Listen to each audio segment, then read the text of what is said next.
ಪ್ರಿಯ ಸಹೋದರ ಸಹೋದರಿಯರೇ, ನಿಮ್ಮೆಲ್ಲರಿಗೆ ನನ್ನ ಹೃತ್ಪೂರ್ವಕವಾದ ವಂದನೆಗಳು. ಇವತ್ತಿನ ದಿವಸ ಕರ್ತನ ವಾಕ್ಯ ಮತ್ತಾಯ 1ನೇ ಅಧ್ಯಾಯ 18ರಿಂದ 25ರಲ್ಲಿ ಯೇಸು ಕ್ರಿಸ್ತನ ಜನನ.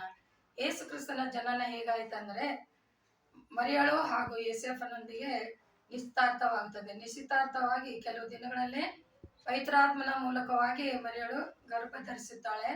ಆಕೆ ಗರ್ಭ ಧರಿಸಿದ್ದರಿಂದ ಯೋಸೇಫನಿಗೆ ತುಂಬಾ ಬೇಜಾರಾಗಿ ಆಕೆಯನ್ನು ಬಿಟ್ಟು ಬಿಡಬೇಕೆಂದು ಮನಸ್ಸಿನಲ್ಲಿ ಅಂದುಕೊಳ್ತಾ ಇರ್ತಾನೆ.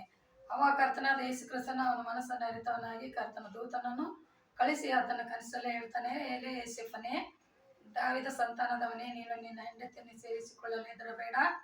ಆಕೆಯ ಗರ್ಭ ಪವಿತ್ರಾತ್ಮನಿಂದ ಆದದ್ದು. ಆಕೆ ಒಂದು ಗಂಡು ಮಗುವನ್ನು ಹೆರುವಳು.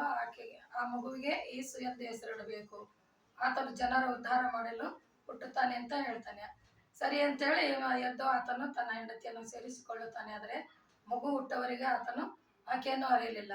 ಮತ್ತು ಇದೇ 1ನೇ ಅಧ್ಯಾಯ 25ನೇ ವಚನದಲ್ಲಿ ಏನ್ ಹೇಳ್ತದಂದ್ರೆ, ಪ್ರವಾದಗಳ ಮೂಲಕವಾಗಿ ಈಗೋ ಒಬ್ಬ ಕನ್ನಿಕೆಯು ಪವಿತ್ರಾತ್ಮನಿಂದ ಗರ್ಭಿಣಿಯಾಗಿ ಒಂದು ಮಗುವನ್ನು ಹೆರುವಳು. ಆತನಿಗೆ ಇಮ್ಮಾನುವೇಲ್ ಎಂದು ಹೆಸರಿಡಬೇಕು. ಇಮ್ಮಾನುವೇಲ್ ಎಂದರ ಅರ್ಥ ದೇವರು ನಿಮ್ಮೊಂದಿಗೆ ಇದ್ದಾರೆ, ನಿಮ್ಮ ಸಂಗಡ ಇದ್ದಾರೆ ಅಂತೇಳಿ.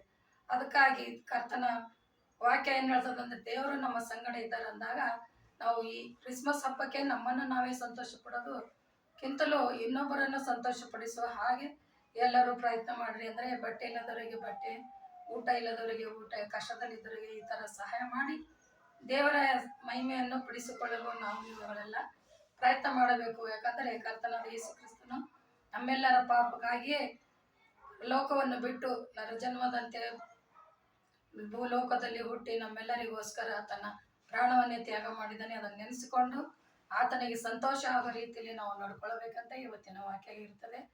ಅದಕ್ಕಾಗಿ ಪ್ರಾರ್ಥನೆ ಮಾಡೋಣ. ಕಣ್ಮುಚ್ಚಿ. ಪರಿಶುದ್ಧನೇ ಪರಿಶುದ್ಧನೇ, ದೂತಗಳ ಒಡೆಯನೇ, ಸೇನಾಧೀಶ್ವರನೇ, ಅಪ್ಪ, ಇವತ್ತಿನ ದಿನ ನಿನ್ನ ಜನ್ಮದಿನದ ಕುರಿತು ಕೇಳಿದ್ದೇವೆ. ಹೌದು ಸ್ವಾಮಿ, ನಮ್ಮನ್ನು ನಾವು ಸಡಗರದಲ್ಲಿ ತೊಡದೆ ಇನ್ನೊಬ್ಬರಿಗೆ ಸಹಾಯ ಮಾಡುವಂಥ ಗುಣ ನಮ್ಮೆಲ್ಲರಲ್ಲಿದ್ದು ನಿನಗೆ ಮಹಿಮೆ ಪಡಿಸುವ ಮಕ್ಕಳಾಗಲಿ ಅಂತೇಳಿ ಯೇಸುವೇ ನಿನ್ನ ಹೆಸರಿನಲ್ಲಿ ಬೇಡಿ ಹೊಂದಿದ್ದೇನೆ ರಕ್ಷಕ.